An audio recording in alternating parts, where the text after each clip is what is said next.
Hey students, exercise number 11.10 start பண்ண போறோம். 11.10, 11.11, 11.12 இந்த மூணு எக்ஸசைஸ்க்குமே பேசிக்கா சில ஃபார்முலாஸ் இருக்கு. அந்த ஃபார்முலாஸ்ல இப்போ இந்த பேசிக் வீடியோவில் பார்க்க போறோம். இப்போ நம்ம டீச் பண்ண போற அந்த 9 ஃபார்முலாஸ், ஆக்சுவலி 9 ஃபார்முலாஸ் இருக்கு, 3 செட்ஸ் இருக்கு.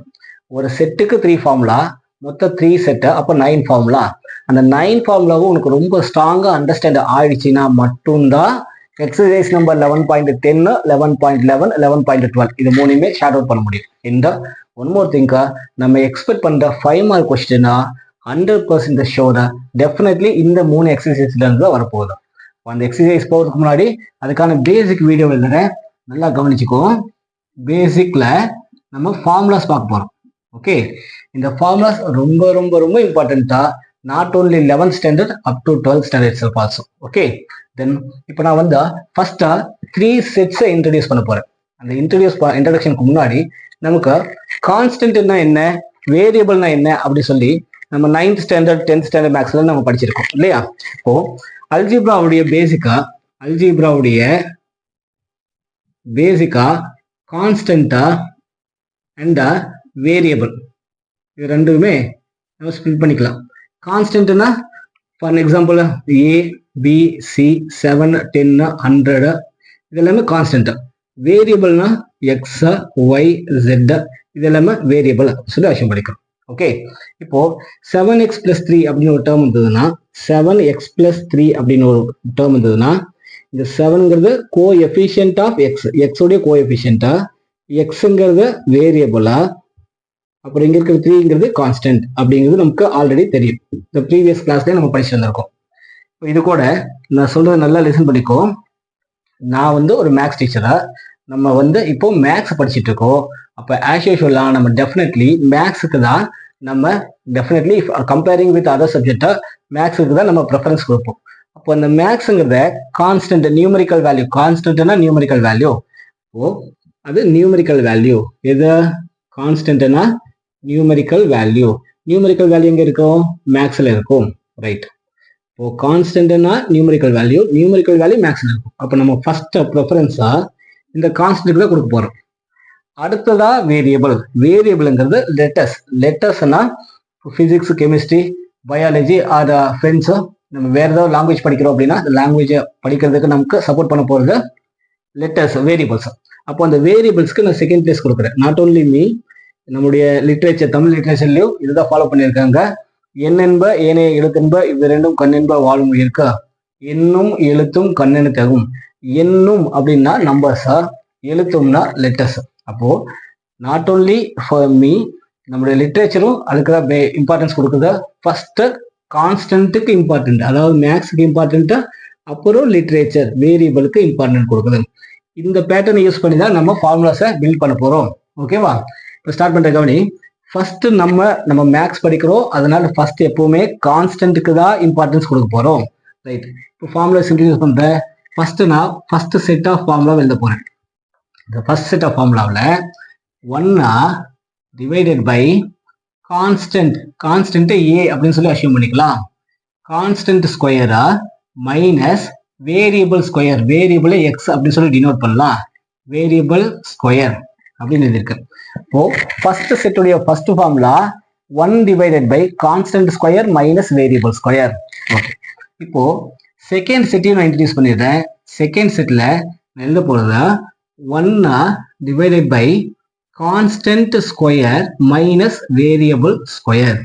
ஓகே, ஃபர்ஸ்ட் செட்டுடைய ஃபர்ஸ்ட் ஃபார்முலால 1 divided by constant square minus variable square எழுதியிருக்கேன். செகண்ட் செட்டுடைய ஃபர்ஸ்ட் ஃபார்முலாவில் 1 divided by constant square minus variable square எழுதியிருக்கேன். சிமிலர்லி இப்போ நான் தேர்ட் செட்டையும் இன்ட்ரடியூஸ் பண்ண போறேன். தேர்ட் செட்டுடைய first formula constant square minus variable square. Okay, right. நல்லா கவனிச்சுக்கோக்கண்ணா, இந்த பார்ட்டை ரப் பண்ணிடுறேன். ஓகே, ஃபர்ஸ்ட் நான் என்ன எழுதியிருக்கேன்னா 1 divided by constant square minus variable square, இங்கேயும் 1 divided by constant square minus variable square. இந்த தேர்ட் பார்ட்டை பார்க்கறதுக்கு முன்னாடி ஃபர்ஸ்ட் இந்த ரெண்டு பார்ட்டை மட்டும் பார்க்கலாம். ஃபர்ஸ்ட் பார்ட்டுக்கும் செகண்ட் பார்ட்டுக்கும் என்ன டிஃபரன்ஸ்னா, ஃபர்ஸ்ட் பார்ட்ல denominator A square minus X square தான். ஆனா செகண்ட் பார்ட்ல டினாமினேட்டர் வெறும் A square minus X square கிடையாது, root of A square minus X square. புரியுதா? இந்த செகண்ட் பார்ட் என்ன எழுதியிருக்கோமோ அதோடைய ரெசிப்ரோக்கலா இந்த தேர்ட் பார்ட்டை வச்சுக்கலாம். 1 divided by root of A square minus x ஸ்கொயர்னா இந்த தேர்ட் பார்ட்டுடைய first formula root of A square minus X square divided by 1 அப்படின்னு ஆயிடும். அதாவது இந்த செகண்ட் பார்ட்டுடைய ரெசிப்ரோக்கல் இந்த தேர்ட் பார்ட்ல இருக்கு. Okay right. இப்போ ஃபர்ஸ்ட் ஃபார்முலாவும் நம்ம கம்ப்ளீட் பண்ணிட்டோம். இப்போ அடுத்ததா செகண்ட் ஃபார்முலாவை பார்க்கலாம். First formula 1 divided by constant square minus variable square எழுதியிருக்கோம். Second formula 1 divided by constant square minus variable square இல்ல variable square minus constant square அப்படின்னு மாற்றி எழுதியிருக்கு. ஸோ இதுதான் செகண்ட் ஃபார்முலா. அப்போ இங்கு ஃபர்ஸ்ட் ஃபார்முலா ஓகே, இங்கேயும் நான் செகண்ட் ஃபார்முலாவா நான் எதை டிக்ளேர் பண்ண போறேன்? 1 divided by root of constant square minus variable square கிடையாது, variable square minus constant square. இதுதான் செகண்ட் ஃபார்முலா அப்படின்னு சொல்லி நான் அஷ்யூம் பண்ணியிருக்கேன். ஓகேவா? தென் நான் இந்த தேர்ட் செட் மட்டும் கொஞ்சம் கீழே எழுதிட்டேன். தேர்ட் செட் எப்படி எழுதணும்? ஃபர்ஸ்ட் செட்டுடைய ஃபர்ஸ்ட் ஃபார்முலாவுடைய reciprocal root of constant square minus variable square. இது ஃபர்ஸ்ட் ஃபார்முலா. Okay right. அப்போ இதோடைய செகண்ட் ஃபார்முலா என்ன? Root of constant square minus variable square கிடையாது, variable square minus constant square. Okay right. இந்த தேர்ட் ஒன்னா first formula என்ன இருக்கும்? 1 divided by constant square minus variable ஸ்கொயரா. அதே செகண்ட் செட்ல எழுதுனா டினாமினேட்டர் ரூட் போடணும். தேர்ட் செட்ல எழுதுனா செகண்ட் செட்டுடைய ரெசிப்ரோக்கல் எடுத்து முன்னாடி எழுதணும். ரைட். இப்போ second formula 1 divided by constant minus variable இல்லை variable square minus constant square. அப்போ செகண்ட் செட்ல எழுதும்போது 1 divided by root of variable square minus constant square, variable square minus constant square. இதோடைய ரெசிப்ரோக்கல் தான் இந்த தேர்ட் செட்டுடைய செகண்ட் ஃபார்முலாவிலும் மென்ஷன் பண்ணியிருக்கேன். ஃபர்ஸ்ட் செட்டுடைய தேர்ட் ஃபார்முலா பார்த்தலாம். 1 divided by constant square minus variable square. இங்க variable square minus constant square. தேர்ட்ல நம்ம என்ன எழுதுறோம்னா கான்ஸ்டன்ட் ஸ்கொயரா பிளஸ் வேரியபிள் ஸ்கொயர் அப்படின்னு எழுதுறோம். புரியுதா? ஃபர்ஸ்ட் செட்டுடைய third formula 1 divided by constant square plus variable square. See first set பாரு, a square minus X square, இங்க x square minus a square, இது ரெண்டுலயுமே மைனஸ் தான் வந்திருக்கு. அந்த தேர்ட்ல மட்டும் தான் பிளஸ் வந்திருக்கு, constant square plus variable square. அப்போ அதே மாதிரி தான் இந்த செகண்ட் செட்டுடைய தேர்ட் ஃபார்முலாவும் நம்ம என்டர் பண்ண போறோம். அப்போ எப்படி என்டர் பண்ணணும்? 1 டிவைடட் பை செகண்ட் செட்னு வந்தாலே டெஃபினெட்லி ரூட்டுக்குள்ள தான் வரும். இங்க constant square plus variable square, அது அப்படியே எழுதிடலாம். Constant square plus variable square. Right. அடுத்ததா இந்த தேர்ட் செட்டுடைய தேர்ட் ஃபார்முலா எப்படி எழுதலாம்? செகண்ட் செட்டுடைய தேர்ட் ஃபார்முலா என்னவோ அதோடைய ரெசிப்ரோக்கல் தான் இங்க எழுதணும். செகண்ட் செட்டுடைய third formula 1 divided by root of A square plus x square. அப்போ இது இங்க எழுதும் போது root of A square plus x square அப்படின்னு மாறிடும். புரியுதா சொல்றதா? ஃபர்ஸ்ட் செட்டுடைய first formula 1 divided by constant square minus variable square. First செட்டுக்கு பதிலா நீ செகண்ட் செட்டுடைய ஃபர்ஸ்ட் ஃபார்முலா பார்த்தோம்னா டினாமினேட்டர் ரூட் வந்திருக்கும். இந்த செகண்ட் செட்ல ஃபர்ஸ்ட் ஃபார்முலா என்ன இருக்கோ அதோடைய ரெசிப்ரோக்கல் தான் இந்த தேர்ட் செட்டுடைய ஃபர்ஸ்ட் ஃபார்முலா. புரியுதா சொல்றது? ரைட். அப்போ ஃபர்ஸ்ட் இந்த 9 ஃபார்முலாஸ் நம்ம நல்லா ஸ்ட்ராங்கா மெமரி பண்ணிடலாம். இது எல்லாத்துக்குமே ஃப்ரண்ட்டா ஒரு இன்டெகிரல் டிஎக்ஸ்க்கான வேல்யூ என்ன அப்படிங்கிறத question. Okay, need to find the integral value of the given formulas. இப்போ இது எல்லாத்துக்குமே இன்டெகிரல் வேல்யூ என்ன அப்படிங்கிறத ஃபார்முலா. ஃபார்முலா உங்களுக்கு ரொம்ப நல்லா அண்டர்ஸ்டாண்ட் ஆனால் மட்டும்தான் நம்ம ஃபர்தரா இந்த 3 எக்ஸசைஸையும் ஃபைண்ட் அவுட் பண்ண முடியும். இதுக்கான ரைட் ஹேண்ட் சைடு வேல்யூ என்ன, எல்ஹெச்எஸ் வேல்யூ, ஆர்ஹெச்எஸ் வேல்யூ என்ன அப்படி சொல்லி நம்ம ஃபைண்ட் அவுட் பண்ணி எழுத போறோம். இது உனக்கு தெரிஞ்சிருச்சுன்னா இதுக்கு பின்னாடி வர இந்த எக்ஸசைஸ் ஃபுல்லாக ரொம்ப ரொம்ப ஈஸியாக இருக்க போகுது. சரி, ஃபார்முலாஸ் நான் மென்ஷன் பண்ணிடுறேன். இது வந்து ஒரு செட்டா, இதுக்கு கீழே இருக்கிறது ஒரு செட்டு. ஓகே, லாஸ்ட் செட்டுடைய 3 ஃபார்முலா, இது செகண்ட் செட்டுடைய 3 ஃபார்முலா, இது ஃபர்ஸ்ட் செட்டுக்கான 3 ஃபார்முலா இருக்கு. ஓகேவா? ரைட். இது கொஞ்சம் எக்ஸ்டென்ஷன் பண்ணிடுறேன். ரைட். இப்போ கொஸ்டின் கேட்டாங்க அப்படின்னா ஃபர்ஸ்ட் செட்டுடைய ஃபர்ஸ்ட் ஃபார்முலா எப்படி இருக்கும்? ஃபர்ஸ்ட் செட்டுக்கும் செகண்ட் செட்டுக்கும் என்ன டிஃபரன்ஸா? ஃபர்ஸ்ட் செட்ல டினாமினேட்டர் ரூட் வராது, ஆனா செகண்ட் செட்ல டினாமினேட்டர் ரூட் வரும். இங்க என்ன டேர்ம் இருக்கோ அதே டேர்ம்ல இங்க இருக்கு. ஃபர்ஸ்ட் செட்டுடைய ஃபர்ஸ்ட் ஃபார்முலா என்னவோ அதுதான் செகண்ட் செட்டுடைய ஃபர்ஸ்ட் ஃபார்முலா. என்ன டிஃபரன்ஸா? இங்க டினாமினேட்டர் ரூட் வராது, இங்க டினாமினேட்டர் ரூட் வரும். இங்கே இருக்க செகண்ட் ஃபார்முலா அப்படியே எடுத்து இங்கே எழுதியிருக்கேன். ஆனால் இங்கே டினாமினேட்டர் ரூட் வரும், இங்கே டினாமினேட்டர் ரூட் வராதா. சிமிலர்லி தேர்ட் ஃபார்முலா எழுதியிருக்க டினாமினேட்டர் ரூட்டோட. இங்கே என்ன எழுதியிருக்கோன்னா செகண்ட் செட்டில் அதோடைய ரெசிப்ரோக்கல் தான் இந்த தேர்ட் செட்டில் இருக்கு. அப்போது கொஸ்டினில் root of x square minus a square root of x square minus a ஸ்கொயர்னு கொஸ்டினில் கேட்டாங்கன்னா டைரெக்டாக அது நியூமினேட்டர் பற்றி தான் பேசுகிறாங்க. Root of x square minus a ஸ்கொயர்னா டைரெக்டாக நியூமினேட்டர் தான் இருக்கு அப்படின்னு அது டெஃபினெட்லி இந்த தேர்ட் செட்டுக்குள்ளே தான் இருக்கும். அப்புறம் எக்ஸ் ஸ்கொயர் மைனஸ் ஏ ஸ்கொயர்னா வேரியபிள் ஸ்கொயர் மைனஸ் கான்ஸ்டன்ட் ஸ்கொயர்னு அர்த்தம். வேரியபிள் ஃபர்ஸ்ட் எழுதி கான்ஸ்டன்ட் செகண்ட் எழுதுறோம்னா அது செகண்ட் ஃபார்மேட்டாக தான் இருக்கும். புரியுதா? ஃபர்ஸ்ட் ஃபார்மேட்னா constant square minus variable square, first maths அப்புறம் தான் லிட்ரேச்சர். செகண்ட் வந்ததுன்னா literature first minus constant second, maths second. Third ஒன்ல maths square plus literature square. Third set எப்பவுமே ரெண்டுமே பிளஸ் தான், a square plus x square, இங்கேயும் a square plus x square, இங்கேயும் a square plus x square. Okay, formula உங்களுக்கு better understand ஆயிருக்கும்னு நினைக்கிறேன். உங்களுக்கு அண்டர்ஸ்டாண்டா மட்டும்தான் நம்ம ஃபர்தரா மூவ் பண்ண முடியும். சப்போஸ் ஃபார்முலாஸ் நான் இது வரைக்கும் என்ன சொல்றேங்கிறது சரியா புரியலன்னா திரும்ப இந்த வீடியோவை பார்த்துக்கோ. ரைட், இந்த ஃபார்முலாஸ் நல்லா அண்டர்ஸ்டாண்ட் ஆனாதான் அடுத்து வர போற 3 எக்ஸசைஸையும் நம்மளால கம்ப்ளீட் பண்ண முடியும். நாட் ஓன்லி ஃபார் தட், நம்ம எக்ஸ்பெக்ட் பண்ற 5 மார்க் கொஸ்டினும் இந்த ஏரியாவில இருந்து வரப்போகுது.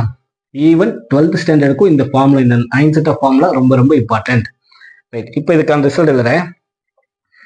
ஃபர்ஸ்ட் 2 ஃபார்முலாவுக்கு ஃபர்ஸ்ட் 2க்குமே லாக் எல், செகண்ட் 2 ஃபார்முலாவுக்கும் ட்ரிக்னாமெட்ரி, தேர்ட் 2 ஃபார்முலாவுக்கும் மறுபடியும் லாக் அப்படிங்கிறது ஷார்ட்கட். ஃபர்ஸ்ட் 2 ஃபார்முலாவுக்கு லாக், செகண்ட் 2 ஃபார்முலாவுக்கு ட்ரிக்னாமெட்ரி, தேர்ட் 2 ஃபார்முலாவுக்கு லாக். அப்படிதான் சம்ஸ் ஸ்டார்ட் ஆகும், அதோடைய சொல்யூஷன் ஸ்டார்ட் ஆகும். ஃபர்ஸ்ட் 2க்கும் லாக் இருக்கு. அப்போ இதோடைய ரிசல்ட் என்னும்போது ஃபர்ஸ்ட் நல்லா கவனிச்சுக்கோ. நான் எங்கேருந்து ஸ்டார்ட் பண்றேன்னா ஃபர்ஸ்ட் செட்டை மட்டும்தான் கம்ப்ளீட் பண்ண போறேன். 1/2a, இங்கேயும் 1/2a, இங்கேயும் 1/2a கிடையாது, இங்க 1/a. அதாவது 1/2a 1/2a 1/a அப்படின்னு எழுதியிருக்கேன்.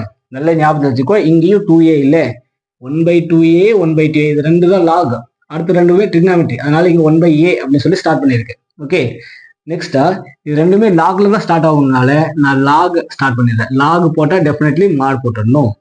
லாக் போட்டா அதோடைய மாடலஸ் வேல்யூ எழுதணும்.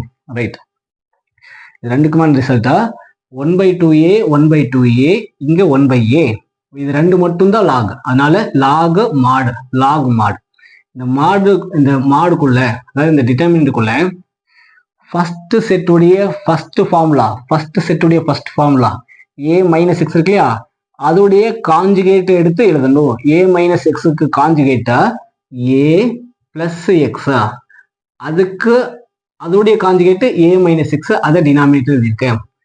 ஃபர்ஸ்ட் செட்டுடைய ஃபர்ஸ்ட் ஃபார்முலாவை மட்டுமே காஞ்சுகேட் எடுத்து எழுதியிருக்கேன். a மைனஸ் எக்ஸ்க்கு பதில் a பிளஸ் எக்ஸ், அதோடைய காஞ்சுகேட் a மைனஸ் எக்ஸ் அப்படின்னு எழுதியிருக்கேன். பிளஸ் ஒரு கான்ஸ்டன்ட் எழுதிட்டா ஃபர்ஸ்ட் செட் முடிஞ்சது. இப்போ ஃபர்ஸ்ட் செட்டுடைய செகண்ட் ஃபார்முலா எக்ஸ் மைனஸ் ஏன்னு இருக்கு. இதுக்கு காஞ்சுகேட் எடுக்கணுமா? இதுக்கு காஞ்சுகேட் எடுக்க வேண்டாம், இதை டைரக்டா எடுத்து எழுதிடல. X square minus a square, X minus ஏவை டைரக்டா எக்ஸ் மைனஸ் ஏன்னு எடுத்து எழுதி இப்போ அதுக்கு காஞ்சுகேட் எடுத்து டினாமினேட்டர் எழுதலாம். எக்ஸ் மைனஸ் ஏ காஞ்சுகேட் எடுத்து எக்ஸ் பிளஸ் ஏ பிளஸ் ஒரு கான்ஸ்டன்ட். இப்போ 2 ஃபார்முலா முடிஞ்சது. ஃபர்ஸ்ட் செட்டுடைய first formula a minus x இருக்குல்லையா, அதுக்கு மட்டும் காஞ்சுகேட் எடுத்து அதுக்கு காஞ்சுகேட் எடுத்து டினாமினேட்டர் எழுதியிருக்கேன். செகண்ட் ஃபார்முலாவை எந்த டிஸ்டர்பும் பண்ணல, இங்க எக்ஸ் மைனஸ் ஏதா இருக்கு, எக்ஸ் மைனஸ் அப்படியே எழுதி அதுக்கு காஞ்சுகேட் எழுதியிருக்கேன். ஓகே, ஃபர்ஸ்ட் 2 ஃபார்முலா முடிஞ்சது. லாக்ல 2 ஃபார்முலா முடிச்சிட்டோம். அடுத்து ட்ரிக்னாமெட்ரியில 2 ஃபார்முலா ஸ்டார்ட் பண்ண போறோம். இப்போ ஃபர்ஸ்ட் செட்டுடைய தேர்ட் அண்ட் ஃபோர்த் இது 2மே ட்ரிக்னாமெட்ரியில ஸ்டார்ட் ஆகும். இந்த ஃபார்முலா எப்பவுமே நம்ம ட்ரிக்னாமெட்ரிக் ரேஷியோ ஸ்டார்ட் ஆகும், சைனா காசா டேன். ஃபர்ஸ்ட் நான் டேனை டிக்ளேர் பண்ணிடுறேன். ஃபர்ஸ்ட் டேன் எழுதணும், அப்புறம் தான் சைன் எழுத போறேன். இந்த ஃபார்முலாவை பொறுத்த வரைக்கும் ஃபர்ஸ்ட் டேன் கிடையாது, டேனுடைய inverse, tan inverse of x by a plus c. இதுதான் ஃபார்முலாவுடைய result. 1/2a 1/2a 1/a already போட்டோம். இங்க வந்து tan inverse of x by a plus c. 4வது ஃபார்முலா ஆல்ரெடி டேன் எடுத்தாச்சு, இப்போ சைன் எடுக்கணும். Sine inverse of x by a plus c. இதோட 4 ஃபார்முலா முடிஞ்சது. இப்போ ஃபர்ஸ்ட் செட்டோடைய first 2 formula 1/2a 1/2a log தான் ஸ்டார்ட் ஆகும். அப்போ ரிமைனிங் 2மே இது 1/a ஸ்டார்ட் ஆகும். இது tan inverse of x by a, இது sin inverse of x by a. Next 2 log 2 trigonometry 2 log. அப்போ இந்த ரெண்டு ஃபார்முலாவும் லாக்ல தான் ஸ்டார்ட் ஆக போகுது. இதோடைய ரிசல்ட் எழுதும் போது லாக்லயே ஸ்டார்ட் பண்ணி log mod log போட்ட determinate log mod x plus இங்கேயும் x பிளஸ். இந்த ரெண்டு ஃபார்முலும் ஒரே பேட்டர்ன் தான். log mod x plus log mod x plus the given question. The first உடைய given question என்ன? denominatorல root of x square minus a square, root of x square minus a square இருக்கு. அதே மாதிரி இந்த கொஸ்டினுக்கான பேசிக் கொஸ்டின் என்ன? இதுக்கான பேசிக் கொஸ்டின்ல என்ன இருக்கு? root of a square plus x square, root of a square plus x square. இப்போ given question அப்படியே எழுதிடலாம், plus c எழுதிடலாம். 2 log 2 trigonometry 2 log, அதனால logலயே ஸ்டார்ட் ஆகும். log mod x plus log mod x plus given question எடுத்து எழுதிட்டோம்னா இந்த ரெண்டு formula முடிஞ்சது, plus c அப்படி சொல்லி முடிச்சிடலாம். அடுத்ததா இந்த தேர்ட் செட் பார்க்க போறோம். இந்த தேர்ட் செட்டுங்கிறத செகண்ட் செட்டுடைய ரெசிப்ரோக்கல் அப்படின்னு சொல்லி நம்ம ஆல்ரெடி பார்த்துருக்கோம் இல்லையா? இந்த தேர்ட் செட்டுடைய ஃபர்ஸ்ட் ஃபார்முலாவும் இந்த செகண்ட் செட்டுடைய ஃபர்ஸ்ட் ஃபார்முலாவும் எதுல டிஃபர் ஆகுதா? இதோடைய ரெசிப்ரோக்கல் டேர்ம் தான் இங்க இருக்கு. அதே மாதிரி செகண்ட் செட்டுடைய செகண்ட் ஃபார்முலாவும் தேர்ட் செட்டுடைய செகண்ட் ஃபார்முலாவுக்கும் என்ன டிஃபரன்ஸா? இதோடைய ரெசிப்ரோக்கல் வேல்யூ தான் இங்க இருக்கு. அதே மாதிரி செகண்ட் செட்டுடைய தேர்ட் ஃபார்முலாவுக்கும் தேர்ட் செட்டுடைய தேர்ட் ஃபார்முலாவுக்கும் என்ன டிஃபரன்ஸா? இந்த டேர்முடைய ரெசிப்ரோக்கல் வேல்யூ தான் இங்க இருக்கு. ரைட். அதே போல இதோடைய ரிசல்ட் எழுதும்போது நம்ம மேல இருக்கிற இந்த 3 ரிசல்ட்டையும் யூஸ் பண்ண போறோம். புரியுதா? அது எப்படி ஸ்டார்ட் பண்ணணும்? ஃபர்ஸ்ட் ரிசல்ட் எழுதும்போது ஃபர்ஸ்ட் தேர்ட் செட்டை கம்ப்ளீட் பண்ணும்போது என்ன பண்ணணும்? தேர்ட் செட்ல நியூமரேட்டர் ரூட்ல தான் ஸ்டார்ட் ஆகும். அதுக்கான ஃபார்முலா எழுதும்போது first x by 2 the given question. First உடைய given question என்ன? root of a square minus x square. Second, root of variable square minus constant square. இங்க constant square minus variable square. இங்க root of variable square minus constant square. Third one definitely நமக்கு நல்லா தெரியும், root of constant square plus variable square அப்படி தான் இருக்கும். Okay, next x by 2 the given question எழுதிட்டோம். அடுத்ததான் ஒரு பிளஸ் ஒரு மைனஸ் ஒரு பிளஸ் பிளஸ் எழுதி a square by 2 லாஸ்ட் டேர்முக்கு a square by 2 அப்படின்னு எழுதணும். ஸோ இந்த ஸ்டெப் தான் நம்ம பேசிக்காக ஃபாலோ பண்ணணும். மூணுமே x by 2 ஸ்டார்ட் ஆகும். அது ஃபர்தராக வருது அந்த கிவனுடைய question. x by 2 the given question, x by 2 the given question, x by 2 the given question. அப்புறம் பிளஸ் மைனஸ் பிளஸ், அடுத்தது எதை ஆட் பண்ண போறோம்? a square by 2 ஆட் பண்ண போறோம். ரைட். இப்போ அடிஷனலாக எழுதும்போது இதுக்குடைய கண்டினியூட்டியா, இது தேர்ட் செட்டுடைய ஃபர்ஸ்ட் ஃபார்முலா, இது எதோடைய ரெசிப்ரோக்கலா? செகண்ட் செட்டுடைய ஃபர்ஸ்ட் ஃபார்முலாவுடைய ரெசிப்ரோக்கலா. அப்போ இந்த தேர்ட் செட்டுடைய ஃபர்ஸ்ட் ஃபார்முலாவை கம்ப்ளீட் பண்ணும்போது இந்த செகண்ட் செட்டுடைய ஃபர்ஸ்ட் ஃபார்முலா இருக்கு இல்லையா? ஃபர்ஸ்ட் ஃபார்முலா அதை எடுத்து அப்படியே கண்டினியூ பண்ணிடலாம். என்ன இருக்கு? sin inverse of x by a plus c. அப்போ இந்த தேர்ட் செட்டுடைய செகண்ட் ஃபார்முலாவுடைய கண்டினியூட்டி எங்க இருக்கா? செகண்ட் செட்டுடைய செகண்ட் ஃபார்முலால இருக்கு. இதோட ரிசல்ட் என்ன? log of x plus. அதை எடுத்து இதுல கண்டினியூ பண்ணிடலாம். log of x plus root of x square minus a square plus c. Similarly, இந்த தேர்ட் செட்டுடைய தேர்ட் ஃபார்முலா எழுதணும்னா செகண்ட் செட்டுடைய தேர்ட் ஃபார்முலாவுடைய ரிசல்ட் எடுத்து இதுல ஆட் பண்ணிடலாம். இதை ஆட் பண்ணா log mod x plus log mod x plus root of the given question a square plus x square plus x square plus c அப்படின்னு எழுதிடலாம். ஸோ மொத்தம் 3 செட் ஆஃப் ஃபார்முலா பார்த்துருக்கோம். இது ஃபர்ஸ்ட் செட்டா, இது செகண்ட் செட்டா, இது தேர்ட் செட்டு. இதுக்கு எல்லாத்துக்கும் என்ன டிஃபரன்ஸா? ஃபர்ஸ்ட் செட்ல டினாமினேட்டர் ரூட் வராத, செகண்ட் செட்ல டினாமினேட்டர் ரூட் வரும். தேர்ட் செட்ல டினாமினேட்டர் ரூட் வராத, அதுக்கு பதிலாக நியூமினேட்டர்ல ரூட் வரும். தேர்ட் செட் எழுதும்போது மட்டும் x by 2 the given question, x by 2 the given question plus minus plus a square by 2 இதை வந்து காமனா ஆட் பண்ணணும். அதுக்கு பின்னாடி இதோடைய கண்டினியூட்டி ரிசல்ட்டா, இது ரிசல்ட் ஆல்ரெடி மேல இருக்கு, அந்த ரிசல்ட் எடுத்து இங்க ஆட் பண்ணிட வேண்டியதுதான். புரியுதா? ரைட். இந்த ஃபார்முலாஸை நீங்கள் ஒன்றா மெமரி பண்ணலாம், இல்லை மெமரியில் இங்கே வச்சுக்கிறதுக்கு எப்படி இந்த ஸ்டெப்ஸ் அப்ரோச் பண்ணால் அது ஆட்டோமேட்டிக்காக மெமரி ஆகிடும். எப்படியோ இந்த ஃபார்முலா உங்களுக்கு நல்லா ஸ்ட்ராங்காக தெரிஞ்சால் மட்டும்தான் நம்ம இதுக்கு பின்னாடி வர இந்த 3 எக்ஸசைஸும் ஸ்டார்ட் அவுட் பண்ண முடியும். ஓகே, நெக்ஸ்ட் டைம் நம்ம சம்மர் ஸ்டார்ட் பண்ணும்போது தான் கிவன் கொஸ்டின் ஃபர்ஸ்ட் பார்ட்ல இருக்கா, இல்லை செகண்ட் பார்ட்ல இருக்கா, இல்லை தேர்ட் செட்ல இருக்கா அப்படிங்கிறத நீயோ ஃபைண்ட் அவுட் பண்ணி சொல்லிடணும். எனிவே வீடியோவை பாஸ் பண்ணி கால் பண்ணிடுங்க. தென் we will continue. Thank you students.